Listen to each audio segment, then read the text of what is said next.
Good morning. 2 రోజుల వ్యవధిలోనే మరొక అమానుష ఘటన చోటు చేసుకుంది. కోనసీమ జిల్లా నేలపర్తిపాడులో కన్న తండ్రి ఆర్థిక ఇబ్బందుల వల్ల ఇద్దరు పిల్లల్ని కూడా కాలువలోకి తోశాడు. ఇక ఆర్థిక ఇబ్బందుల వల్లనే తన ఇద్దరు పిల్లల్ని కూడా కాలువలోకి తోసినట్లు కూడా స్థానికులు చెబుతున్నారు. దీనికి సంబంధించి అదృష్టవశాత్తు పెద్ద బాబు 10 ఏళ్లున్న బాబు ఈదుకుంటూ బయటకు వచ్చాడు. కానీ చిన్న పాప 6 ఏళ్లున్న పాప దురదృష్టవశాత్తు కూడా తన అందులోనే చనిపోయింది. దీనికి సంబంధించి తన మృతదేహాన్ని పోలీసులు బయటకు తీసుకొచ్చారు. అయితే దీనికి సంబంధించి బ్రేకింగ్ న్యూస్ మనం ఇప్పుడు చూస్తున్నాం. కాలువలో 6 ఏళ్ల పాప మృతదేహం లభ్యమైంది. తండ్రి పిల్లిరాజు ఆచూకీ కోసం ప్రస్తుతం పోలీసులు గాలిస్తున్నారు. అయితే ఆర్థిక ఇబ్బందులైనా మరి ఇంకేమైనా కారణాలు ఉన్నాయనే కోణంలో కూడా ప్రస్తుతం పోలీసులు దర్యాప్తు కొనసాగిస్తున్నారు. అయితే ఇప్పటి వరకు కూడా పిల్లిరాజు ఎక్కడా కూడా కనిపించలేదు. తాను కూడా చనిపోయి ఉంటాడా లేదా పరారిలో ఉన్నాడా అనే కోణంలో కూడా పోలీసులు దర్యాప్తు కొనసాగిస్తున్నారు. ప్రస్తుతం మనం ఏ కాలువలో అయితే పిల్లిరాజు తన ఇద్దరు పిల్లల్ని తోసేశాడో ఆ కాలువను కూడా చూస్తున్నాం. అయితే 2 రోజుల వ్యవధిలోనే మరొక అమానుష ఘటన చోటు చేసుకుంది. ఆర్థిక ఇబ్బందుల వల్లనే తన ఇద్దరు పిల్లలను కూడా కాలువలోకి తోసినట్లు కూడా తెలుస్తుంది. అయితే అదృష్టవశాత్తు 10 ఏళ్లున్న బాబు ఈదుకుంటూ బయటకు రాగా చిన్న పాప 6 ఏళ్లున్న పాప మాత్రం మృతదేహం లభ్యమైనట్లు కూడా తెలుస్తుంది. కోనసీమ జిల్లా నేలపర్తిపాడులో ఈ దారుణమైన ఘటన చోటు చేసుకుంది. మనం ప్రస్తుతం విజువల్ రూపంలో కూడా చూస్తున్నాం. వారి చప్పుళ్ళు కూడా ఎలా కాలువలో ఉన్నాయో కూడా మనం ప్రస్తుతం విజువల్ రూపంలో కూడా చూస్తున్నాం. అయితే ఇద్దరు పిల్లల్ని కూడా తన ఆర్థిక ఇబ్బందుల వల్లనే కాలువలోకి తోసినట్లు కూడా తెలుస్తుంది. మనం గతంలో కూడా చూసుకున్నట్లయితే ఆర్థిక ఇబ్బందుల వల్ల సొంత పిల్లల్ని కూడా చంపేస్తున్నారు. ఇక మరొక ఘటన 2 వారం కూడా కాకముందే మరొక ఘటన ఇలాంటి ఘటన వెలుగు చూసింది. కోనసీమ జిల్లా నేలపర్తిపాడులో ఈ దారుణమైన ఘటన చోటు చేసుకుంది. తన ఇద్దరు పిల్లలను కూడా కాలువలోకి తోసేశాడు తండ్రి పిల్లిరాజు. ఈత కొట్టుకుంటూ ప్రాణాలతో అదృష్టవశాత్తు 10 ఏళ్ల బాబు బయటపడగా కాలువలో 6 ఏళ్ల పాప మృతదేహం లభ్యమైంది. ఇక తండ్రి పిల్లిరాజు ఆచూకీ కోసం ప్రస్తుతం పోలీసులు గాలిస్తున్నారు. పిల్లలిద్దరినీ కూడా కాలువలో పడేసి ప్రస్తుతం పరారైనట్లు కూడా అనుమానం వ్యక్తం చేస్తున్నారు. పిల్లిరాజుకు ఆర్థిక పరమైన ఇబ్బందులు ఉన్నాయంటూ కూడా స్థానికులు చెబుతున్నారు. పిల్లలను చంపేసి తను కూడా చనిపోవాలని నిర్ణయించుకున్నట్లు కూడా అనుమానాలు వ్యక్తం చేస్తున్నారు స్థానికులు, కుటుంబ సభ్యులు. మరి రాజు కూడా చనిపోయాడా లేక ఎక్కడికైనా పారిపోయాడా అనే కోణంలో కూడా ప్రస్తుతం పోలీసులు దర్యాప్తు కొనసాగిస్తున్నారు. మనం ప్రస్తుతం విజువల్స్ రూపంలో కూడా చూస్తున్నాం. పోలీసులు దర్యాప్తు కొనసాగిస్తున్నారు. అయితే స్థానికులతో కూడా మాట్లాడి పిల్లిరాజు ఎలాంటి వాడు, తనకు ఆర్థికమైన ఇబ్బందులు ఉన్నాయా లేదా ఇంకెటువంటైనా ఇబ్బంది ఉన్నాయని కూడా అడిగి తెలుసుకుంటున్నారు. ఇక ఇదే అంశానికి సంబంధించి పూర్తి డీటెయిల్స్ మా ప్రతినిధి శివశంకర్ అందిస్తారు.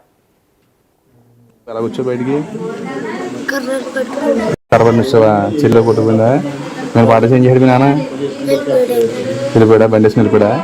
నువ్వు మరి స్టేషన్ దగ్గరికి ఎలా వెళ్ళవు ద్రాక్షారమా పైకి వచ్చి వంతుని కాడ ఆపి అందరినీ లాగలేదు. ఇద్దరు అంకులు ఆగి పోలీస్ స్టేషన్ దగ్గర తీసుకెళ్ళారు. అప్పుడు పోలీసులు వచ్చారు ఇక్కడికి. ఏం పేరు నీ పేరు? రామచంద్ర. ఇంటి పేరు పిల్లి రామచంద్ర. ఆ స్టేషన్కి వెళ్తే అప్పుడు ఎస్ఐ గారు వచ్చారు ఇక్కడికి.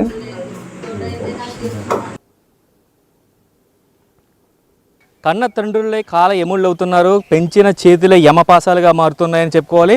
నేను మొన్న కాకినాడ, నిన్న రామచంద్రపురం చూస్తే చిన్న పిల్లల్ని తీసుకొచ్చి ఇటువంటి కాలువలో చూడొచ్చు మనం. ఇటువంటి కాలువలో పిల్లల్ని తీసుకొచ్చి పాడేశాడు ఒక తండ్రి. రామచంద్రపురం సంబంధించి వింటూరుకు చెందిన పిల్లి రాజు అనే వ్యక్తి తన ఇద్దరు పిల్లల్ని కూడా, ఒక బాలుడు ఒక బాలికని, 10 ఏళ్ల బాలుడు 6 ఏళ్ల బాలికని ఇద్దరిని తీసుకొచ్చి ఇక్కడి నుంచి ఈ గట్టు మీద నిలబెట్టి వారిని అభంశుభం తెలియని ముక్కుపచ్చలారని పసిపిల్లలను ఇక్కడి నుంచి కాలువలోకి ఇలా గిరట వేశాడు. ఒక కన్న తండ్రి ఇక్కడి నుంచి కాలువలోకి గిరట వేస్తే ఆ పిల్లలు గిలగలా కొట్టుకుంటుంటే అతను మాత్రం ఈ దారిలోంచి బండి వేసుకుని వెళ్ళిపోయాడు. ఆ స్కూటీ ఏదైతే స్కూటీ మీద తీసుకొచ్చాడో అక్కడి నుంచి ఆ బండి మీద నుంచి వెళ్ళిపోయిన పరిస్థితి కనిపిస్తుంది. అతను ఎక్కడికి వెళ్ళాడు అనేది ఇప్పటి వరకు తెలియదు. అసలు పిల్లల్ని ఎందుకు చంపాలి అనుకున్నాడు అనేది కూడా ఇప్పటి వరకు తెలియని పరిస్థితి కనిపిస్తుంది. అయితే బాలుడు మాత్రం ఎలా అలాగా అక్కడి నుంచి బయటపడి అక్కడికి నుంచి పోలీసు అలా ఈ దారిగా ముందుకు వెళ్ళి పూర్తిగా పోలీసుకి సమాచారం ఇచ్చాడు. అయితే ఇటువంటి తీసుకొచ్చాడు. భాష్యం స్కూల్లో, రామచంద్రపురం భాష్యం స్కూల్లో చదువుతున్న పిల్లలిద్దరినీ కూడా మధ్యాహ్నం వరకు పాఠశాలలో ఉండడం, ఒంటిపూట స్కూల్స్ కావడంతో అయితే మధ్యాహ్నం నుంచి తీసుకొచ్చిన వ్యక్తి అక్కడ కాలంలో పడేసిన పాప ఇక్కడి నుంచి ఈ లాకుల్లోంచి ఇక్కడి నుంచి మృతదేహంగా బయటికి తేలింది. ఆ తల్లి ఎంత రోదన అనుభవిస్తుందో ఆ మాటల్లో చెప్పలేము. నిన్నంతా చూసాం మనం విజువల్స్లో క్లియర్గా. వారైతే కన్నీరు మున్నీరు అవుతున్న పరిస్థితి కనిపిస్తుంది. కానీ అప్పుల బాధతోటి ఆర్థిక ఇబ్బందులు పడితే తన పిల్లల్ని చంపడం ఏంటని కూడా పలువురు ప్రశ్నిస్తున్న పరిస్థితి కనిపిస్తుంది. కన్న తండ్రులేలాగా కాల ఎముళ్ళగా ఎందుకు మారుతున్నారు? అసలు పిల్లల్ని చంపాలనే ఆలోచన ఎందుకు వస్తుంది? అంటే ప్రపంచంలో ఎవరైనా సరే తల్లిదండ్రులు అనేవారు పిల్లల కోసమే బ్రతుకుతూ ఉంటారు. కానీ అలాంటిది ఆ పిల్లల్ని ఎందుకు హతమార్చాల్సి వస్తుంది? అంత క్రూరంగా ఎందుకు మారిపోతున్నారు? కాలంలోకి విసిరేసి తన విచక్షణ రహితంగా విసిరేసిందే కాకుండా అక్కడి నుంచి బండి వేసుకుని దర్జాగా వెళ్ళిపోయాడంటే అలాంటి మూర్ఖుడిని ఏం అనాలంటూ కూడా ప్రశ్నిస్తూ ఉన్న పరిస్థితి కనిపిస్తుంది. ఇలా చూడొచ్చు మనం. ఇలాంటి చిన్న పిల్ల కాలువ అటు చూసుకుంటే ప్రధానంగా చూసుకున్నట్టయితే ఈ కాలువకి సంబంధించి ఇక్కడి నుంచి అంతా కూడా పూర్తిగా అయితే పంట కాలంలోకి వెళ్ళేది అంతా కూడా చూసుకోవచ్చు. ఇంజరం కెనాల్ అంటారు. అయితే రామచంద్రపురం మండలం నెలపర్తిపాడు గణపతి నగర్ లాకులు అంటారు వీటిని. ఈ గణపతి నగర్లో సంబంధించిన లాకుల వద్ద ఈ లాకుల వద్ద చిన్నారి కొట్టుకుని తన ప్రాణాలను విడిచి ఉంటుంది. చూడొచ్చు ఒకసారి లాకుల దగ్గర కూడా చూపించే ప్రయత్నం చేస్తాం.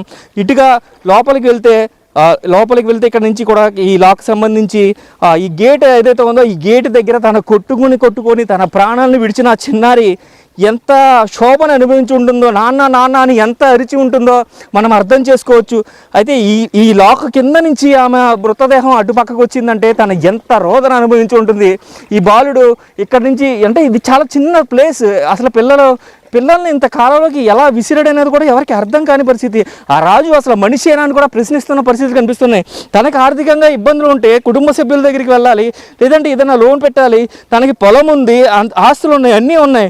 కానీ ఎందుకు ఇలా చేశాడు? ఇక్కడ నుంచి అలా పిల్లల్ని గిరట వేసేసి వారికి ఎంత లోతు ఉంటుంది అని కూడా ఆలోచించకుండా విసిరేసాడంటే ఎంత మూర్ఖుడు.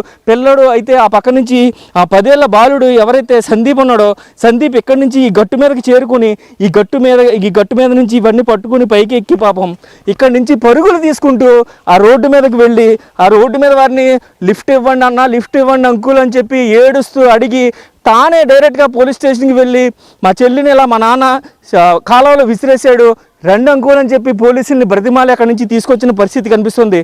అసలు ఎంత హృదయ వికార గాథ ఇది.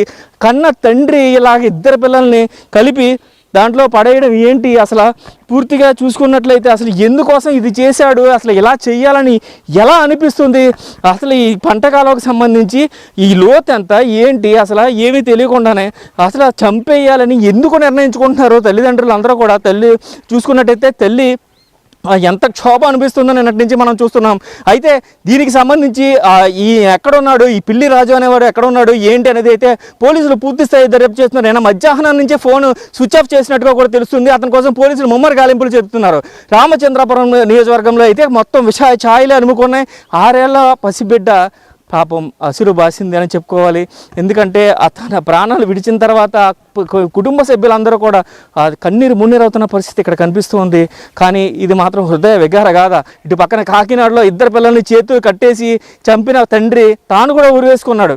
అయితే ఇక్కడ చూసుకున్నట్లయితే పిల్లలిద్దరిని అత్యంత పాశవికంగా కాలంలోకి విసిరేసి తాను పరారైన పరిస్థితి కనిపిస్తుంది. అసలు ఏం జరుగుతుంది ఏంటి, ఈ సమాజం ఎక్కడికి వెళ్తుందని కూడా అందరూ ప్రశ్నిస్తున్న పరిస్థితి కనిపిస్తుంది. ఎవరైనా పిల్లలు ఉన్న ప్రతి ఒక్కరు కూడా కన్నీరు పెట్టుకునే పరిస్థితి కనిపిస్తూ ఉంది. మొత్తం చూసుకున్నట్లయితే రామచంద్రపురం అంబేద్కర్ కోనసీమ జిల్లాలో అయితే విషయాలే అనుకున్నాయని చెప్పుకోవాలి. కెమెరామెన్ రవితో శంకర్, బిగ్ టీవీ. రామచంద్రపురం నియోజకవర్గంలో పిల్లలిద్దరిని కడతెచ్చాలని ప్లాన్ చేసిన రాజు చూసుకోవచ్చు. ప్రస్తుతం అయితే ఆ బాలిక మృతదేహం అయితే ఇంటి వద్దకు వచ్చింది. తల్లిదండ్రులతో పాటు చుట్టుపక్కల వారు కూడా కన్నీరు మున్నీరవుతున్న పరిస్థితి కనిపిస్తుంది. పూర్తిగా చూడొచ్చు, అంబులెన్స్ నుంచి బయటికి దింపే పరిస్థితి కూడా లేదు. అయితే తల్లి, తండ్రి అలాగే పిల్లలు తట్టుకోలేనంత బాధని అనుభవిస్తున్నారు. ఒక్కొక్కరిగా వెళ్ళి చూడాలంటూ కూడా వారు చెప్తున్న పరిస్థితి కనిపిస్తుంది. కానీ చూడొచ్చు బాబు ఎంత కన్నీటి పర్యంతం అవుతున్నాడు. చెల్లి శవాన్ని చూడలేక, మృతదేహాన్ని చూడలేక ఇక్కడికి వచ్చేసిన పరిస్థితి, చూసి భయపడిపోతున్న పరిస్థితి ఇక్కడ కనిపిస్తుంది. చూడొచ్చు మనం క్లియర్గా బాడీని బయటికి దింపేంత వీలు కూడా లేదు అంటూ కూడా వారు చెప్తున్న పరిస్థితి కనిపిస్తుంది. పోస్ట్ మార్టం పూర్తి చేసుకున్న బాలిక కారుణ్య ఇదే వీధిలో చిన్నప్పటి నుంచి ఆడుకుంది, ఇక్కడే అల్లారముద్దుగా పెరిగింది. అలాంటిది తండ్రి చేతిలో బలవుతుందని ఎప్పుడు ఊహించి ఉండదు.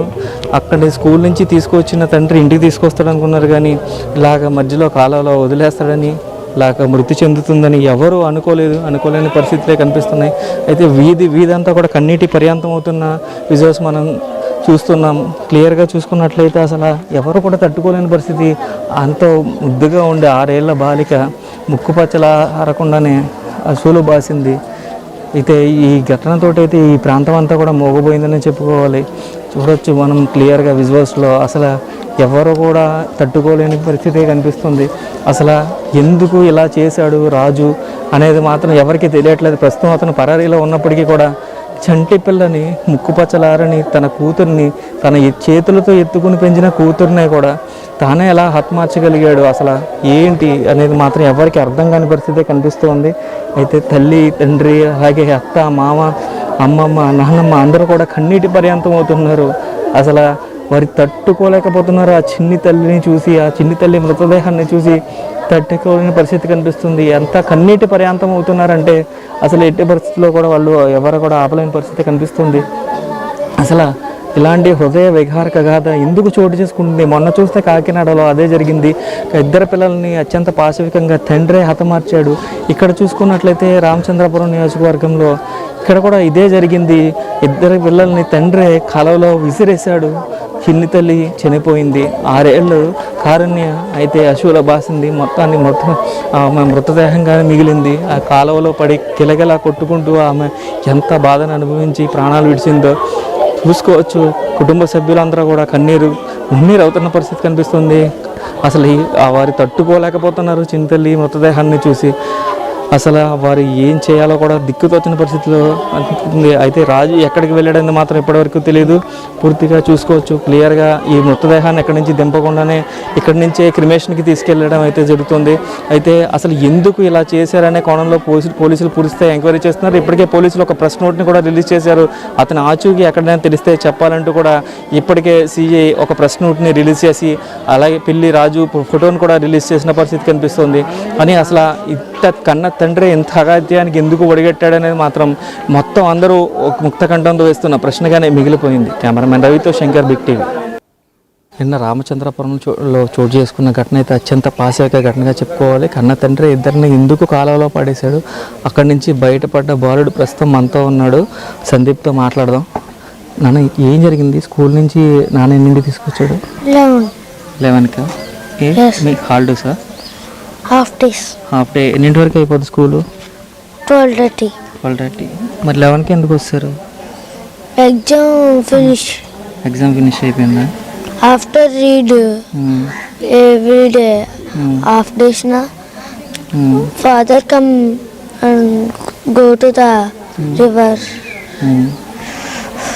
వెళ్ళిన తర్వాత ఏం చేస్తారు అసలు? అంటే అదే రోజు అదే రోడ్లో తీసుకొస్తారా మిమ్మల్ని? రోజు నానే తీసుకొస్తారా?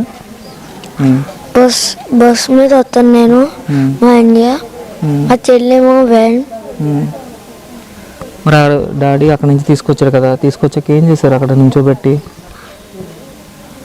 స్టాండ్ అండ్ పుష్ చేశారు. ఫస్ట్ నిన్న ఏమని తీసుకొచ్చాడు రా నాన్న? ఇంటికని చెప్పి తీసుకొచ్చి బొడగలు కేకు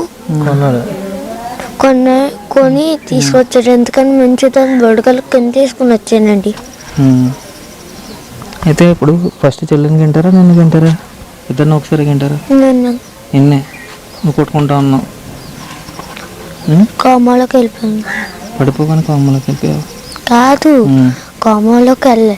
నేను ఇంకా అప్పుడు పెట్టుకుని ఉన్నాను. నేను రాడ్ పెట్టుకున్నాను. చెల్లిని దోస్తాడు. సుడ్ గిన్నెలోకి వెళ్ళిపోయింది. కన్నంలోకి వెళ్ళిపోయింది చెల్లి. తర్వాత నాన్న వెళ్ళిపోయాడు అక్కడి నుంచి, అంతేనా? బండేసుకు వెళ్ళిపోయాడు. పైకి వచ్చి బొడగలు ఇచ్చి అందరిని ఆపిన. ఎవరు ఆకలే. 2 అంకులు ఆగి పోలీస్ స్టేషన్ తీసుకెళ్లారు. ఏం చెప్పు పోలీసులకి? ఇలాగా దోస్తారు అంకుల్ మా డాడీ అని చెప్పి. ఇది చూస్తున్నట్లయితే ఇద్దరు పిల్లల్ని కూడా ఇంటికి తీసుకెళ్తానని చెప్పి బేకరీకి తీసుకెళ్ళి బెలూన్స్ అలాగే కేకులు కొనిచ్చి అక్కడి నుంచి తీసుకొచ్చి అత్యంత పాశవికంగా ఆ కాలువ దగ్గర నుంచోబెట్టి అక్కడి నుంచి వెనక నుంచి గెంటారని చెప్తున్నారు. బాలుడు ఎలా అలాగా కొమ్మలు ఆకులు పట్టుకుని బయటపడ్డాడు. కానీ బాలిక మాత్రం నేరుగా ఏదైతే ఆ లోకల్లో ఉన్న ఆ మధ్యలో ఇరుక్కుపోయి ఆమె చనిపోయిన పరిస్థితి కనిపిస్తుంది. బాలిక మృతదేహం ఇప్పుడే వచ్చింది, చూసాం. కుటుంబ సభ్యులందరూ కూడా కన్నీరు మున్నీరు అవుతున్న పరిస్థితి కనిపిస్తుంది. ఆర్థికంగా ఇబ్బందులు ఉంటే ఎలా నిలదొక్కుకోవాలని ఆలోచించాలి, కానీ అత్యంత పాశవికంగా పిల్లలను చంపడం ఏంటంటూ కుటుంబ సభ్యులు సైతం ప్రశ్నిస్తున్న పరిస్థితి కనిపిస్తుంది. పిల్లిరాజు పరిస్థితి ఏమైంది ఎవరికి తెలియదు. పిల్లిరాజు ఎక్కడ ఉన్నారని కూడా తెలియదు. పోలీసులు అయితే ప్రస్తుతం గాలిస్తున్న పరిస్థితి కనిపిస్తుంది. కెమెరామెన్ రవితో శంకర్, బిగ్ టీవీ. ఎలా వచ్చావు బయటికి? కర్రలు పెట్టుకున్నాను. కరబడి వచ్చావా? చెల్లి అందులో కొట్టుకుందా? నేను పాట చేంజ్ చేయడు మీ నాన్న వెళ్ళిపోయాడా? బండి వేసుకుని వెళ్ళిపోయాడా? నువ్వు మరి స్టేషన్ దగ్గరికి ఎలా వెళ్ళావు? ద్రాక్షారమా పైకి వచ్చి వంతుని కాడ ఆపి అందరినీ లోపల ఆగలేదు. ఇద్దరు అంకులు ఆగి పోలీస్ స్టేషన్ దగ్గర తీసుకెళ్ళారు.